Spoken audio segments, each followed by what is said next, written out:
Hello guys, welcome back to our channel. If you recently connected an HP docking station G5 and are unsure how to turn it on properly, you are definitely not the only one. Sometimes people plug everything in expecting it to start immediately, only to wonder why monitors, accessories or charging are not responding yet.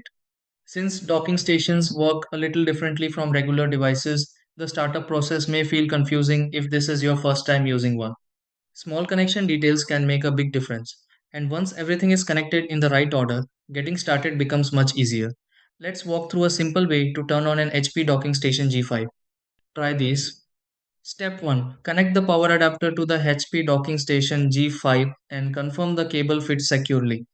Step 2. Attach the HP docking station G5 to the laptop using the correct connection cable.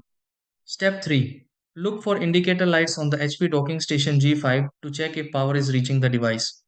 Step 4. Connect accessories to the HP docking station G5 if you plan to use monitors, keyboard or mouse. Step 5. Press the power button on the HP docking station G5 if the model supports direct startup controls.